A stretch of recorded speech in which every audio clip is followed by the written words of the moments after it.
Commissioner, thank you so much for joining us. Thank you, Chris, for being here. Thanks to the Fintech Foundation. Zainab, thank you.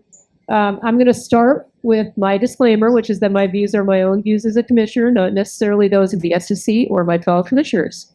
Excellent. So disclaimers now away. Maybe I am really curious about your views, particularly on the roundtables. We've now had a series of them on all kinds of different topics, ending with DeFi.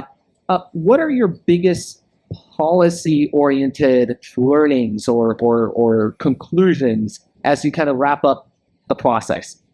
I mean, it is early, right? I need to let some of this percolate around a little bit. I need to go back and watch them all again. But I think that initial takeaways, we do really need to make progress on helping people understand what's within the regime and what's outside of the regime. That was the first roundtable, really underscoring the importance of these questions of what's a security, what's not a security. That sounds basic, but I do think we can provide some clarity there. So I think that's one piece of it.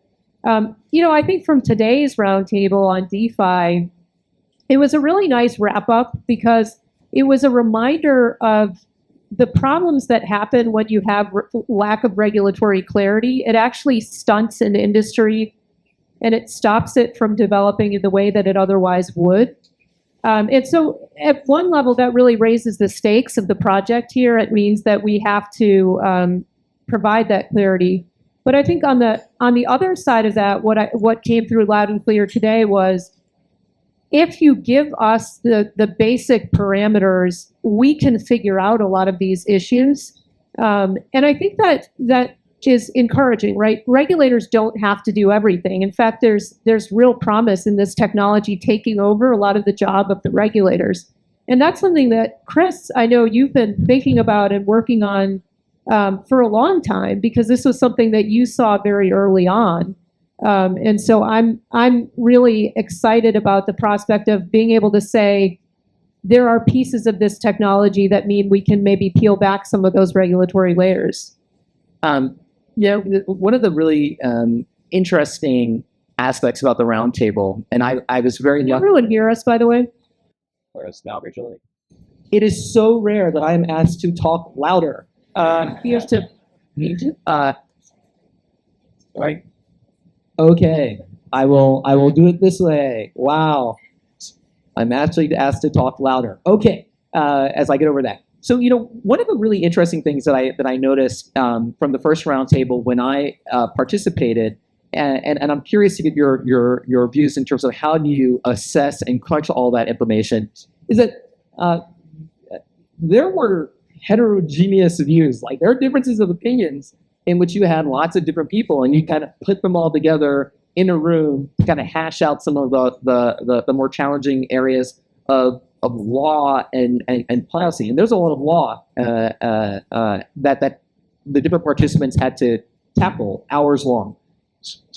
When you get all of those, the crunching of the law, the crunching of the different views and the interpretations of the law, I mean, how does that feed into policy making? I mean, what do you lean into when you're trying to figure out the optimal regime that provides that clarity to the industry while also protecting investors? Like, are there certain kinds of things that you were looking for when you were listening to the explanations given by a very sort of assorted, different bunch of experts? Yeah, I mean, I think the number one thing is tell us what the pain points are, right? Tell us which pieces of securities law are getting in the way of you doing what you want to do. The wonderful thing about the securities laws is that Congress did give us a lot of authority to exempt transactions, classes of transactions, types of entities from the rules that generally apply. And so if people come to me and they say, Hester, XYZ is posing a problem, we have a workaround for this, why don't you do it this way? We can go ahead and do that. And so I think the message for people is this isn't over, and you should be coming in and telling us what you need. You know, what is the one thing that would be helpful for you to see changed, so that you can move forward with something. there are a lot of different issues, and as you said, there are competing views. On some of these things, I think the bottom line is people aren't going to be happy. We're not going to make everyone happy. But I am very concerned about getting to a place that is neutral in terms of I don't want to be the one picking the winners and losers, and so trying to have as a process that allows as many people to take advantage of exempted relief that we give out, for example, that I think is something that is top of mind for me. Well, and again, I respected and appreciated really just, again, the assortment of different personalities that you had to at least provide that reservoir of information for you to make those tough decisions. When you think about just the overall place of the roundtables in terms of when you think about the place of the roundtables in terms of the overall work of the crypto task force, I think that would also be, I think, pretty interesting for the audience to hear, which is when if you were to summarize the overall work of the task force and the relationship to the roundtables. Were the roundtables, were they designed to start a conversation? Were they designed to confirm the work that's already being done? Or is it something that's being done to sort of launch new work streams? Well, so I'm someone who really believes in the dispersion of knowledge across society. And so I like bringing together divergent viewpoints so that we can kind of talk about issues in a way that's interactive instead of people just coming in one by one and talking to me, which I do also find valuable, but I often find it to be particularly valuable when people who really know an issue are having the conversation in front of me. Because they know better the questions to ask than I do. So that is part of it. I mean, we put out a lot of questions that people are providing written input to, and that is also very important because they're very precise questions and people can answer those and help us think through the precise issues. But I think the roundtables have been helpful in getting to some of the areas where there isn't maybe unanimous thought, and other areas where everyone does agree. That's also quite helpful to see people coming from different perspectives but agreeing on particular issues.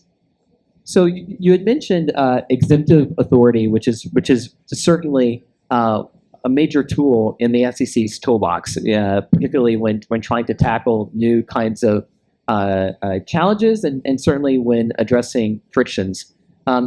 Are there what are the other sort of tools in the toolbox that you're thinking about looking forward? Certainly, we've had guidance at different times from the SEC. We've had the prospect of some exemptive relief. We have the prospect of different rulemakings. What to the extent to which you have an idea, because as you mentioned, you just finished your last roundtable an hour ago. But maybe you can give us a little bit more flavor as to maybe the different kinds of tools in the toolbox that you may be leaning on maybe fair. I mean, rulemaking is clearly a tool in our toolbox, and that will be helpful in making some of these definitional changes or statements have more staying power. And then a rulemaking also could be an opportunity for us to build a safe harbor of the kind that I suggested several years ago, where at least it gives people the ability to move forward on doing token launches in a way that meets a non-exclusive safe harbor. That might be an area where rulemaking would be helpful.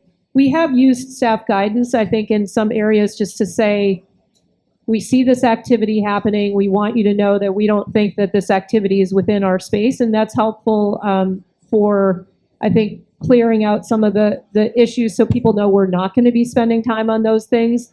It is interesting to see the reaction when we put out some of these statements saying this stuff's not in our territory. A lot of people get really angry and they say, well, there's a lot of bad conduct happening there. Why isn't the SEC stepping in? And I think this is an important moment for us to remember that Congress actually gave us a jurisdiction and we're not even allowed to do things outside of that jurisdiction. And so I think telling people that, hey, we don't regulate staking, to me, I mean, I would hope that comes as a relief to some people, but I think it's also, really important for us to acknowledge that we have limits on our jurisdiction.